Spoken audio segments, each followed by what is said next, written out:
This episode of Disruption Nation is sponsored by Monica Foster of the Monica Foster Team, EXP Realty. Check them out. Check out this podcast. Don't forget to download, like, and subscribe. We'll see you soon. Thanks.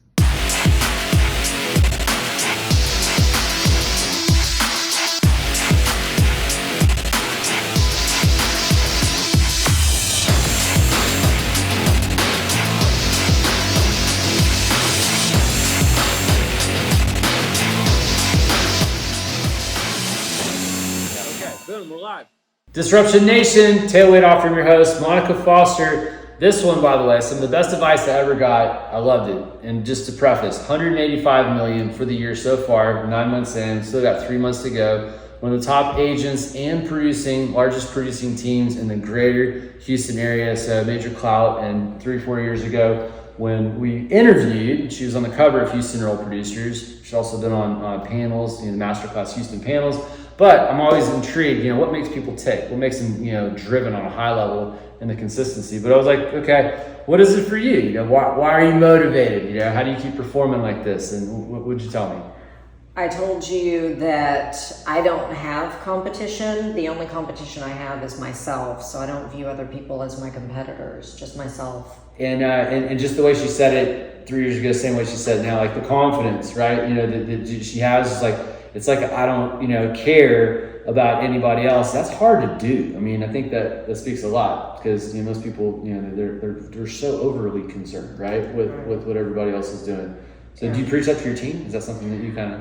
I preach it to everybody, and I do care about other people, but I just don't see them as my competitors. Like, in order to better myself, I have to only look at myself. I can't focus on what other people are doing in their business and how they're getting there. I can only focus on myself and what can I do to get myself there. I think it's such an important daily lesson to constantly remind yourself of. And I mean, I think I remember word for word you said, I look at the numbers, I look at the woman in the mirror, right? And then that's what I attack. And that's what drives me every day. And I'm just like, okay. There's usually some outside motivation needed, why is that enough though? I'm serious, I'm gonna ask because, why is it not like, I gotta take down, Bob from Remax or, why, because he's always beat me and this is gonna be the year where I finally take him down. Why is that not motivating or more motivating than, I just wanna beat my last year? Well, so when I first moved here, those things were motivating because I was in an office with a lot of big producers, and so I remember Remax Space Center. Yeah, and they inspired me. I'm like, if these people can do it, I can do it. I just moved here, but I can grow my business. And so initially it did start out as not wanting to beat them, but I want to be where they are, at least close. And when I started surpassing a lot of them, again, no offense to any of them. Sure. But when I started surpassing a lot of them, I started making targets for myself. So, okay, if I could do this many deals this year, then I'm going to do this many next year. I'm going to get these certain production awards and things of that nature. So I always would hit targets for myself. So if you don't have targets, you have nothing to reach for. What's a good tip, trick, or way that you like to set your targets? That, other people might be, because that's tough, right? Like, how do I set a target to, maybe it is good to compete with others, or, like you just said, screw them. Yeah. I'm just going to fight against myself, right?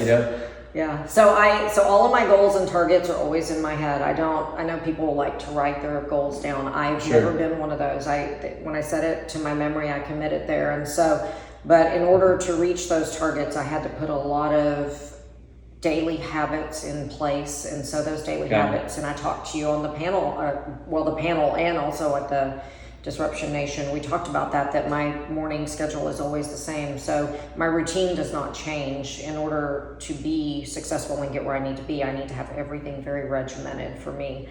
And so I have stuck to that for many, many years. So do you ever get bored with the same schedule? I mean, I get it. I'm kind of playing devil's advocate because I know how much momentum comes with, having the discipline, regimen, and schedule. I operate my own life a lot that way, but I'm still going to ask because, it's worth, it's like, okay, well, I'm going to be motivated for a little bit, but do you ever get bored is the question with, the same regimen? Is like, how is it continually a motivator, for you?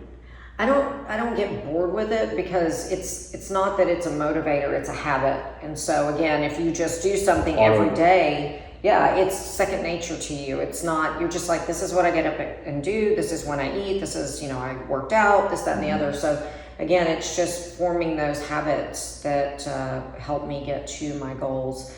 Does it get monotonous? Yes, it does get monotonous at times. Do I like eating an egg white omelet every morning? Well, not necessarily, but you know, it's what I do, and it's what I've done for years. So again, it's just regardless of how challenging or monotonous it may feel, you still have to do it. You have to get up, show up, and where's your outlet? Where's your outlet? When do you cheat? I mean, I think that, like, you know, whether it's like guilty pleasure of, you know, watching the Netflix, or, you know, maybe like, you know, college or NFL is your deal, but you gotta or travel. And maybe that's it, because I think I already know that. Is that the answer too? I know you like to travel. I have several answers on that. So last year we bought this house in Montrose, and beautiful home, by the way. Thank you. Contrary to what a lot of people think, I don't live here full time. This is truly my weekend home. So that is an outlet for me, is that Chris and I come up here on the weekend, and we really do disconnect. This is the first year that I have almost exclusively had weekends off. I think I've maybe worked 3 Saturdays this year, and good that's for you. it. Yeah. That's awesome. So we come up here, it's our escape. We go walk the bayou, we'll go eat dinner wherever, do all the things. But traveling is another, but we've done most of our traveling this year has been for business, growing ourselves and how we can help our revenue share group, or the people with us at EXP, and so how we can help them and basically extend a hand to them and now prop them up and their business up. And so that's what Chris and I have been doing this year. I love it. So, you know, from staying focused, to staying to the schedule, to staying regimented, to competing with yourself, to finding the outlet, you know. Anything else you want to say before we get out of here? Because, I mean, I think that was phenomenal, and thank you. No, I don't think so. All right, there you have it, okay? Enough said. But yeah, Monica Foster, EXP, Tailwind Out for Disruption Nation. We have tons of video. This content, by the way, it's free. Go ahead and give us a like, follow, share. We appreciate that, and we'll see you soon.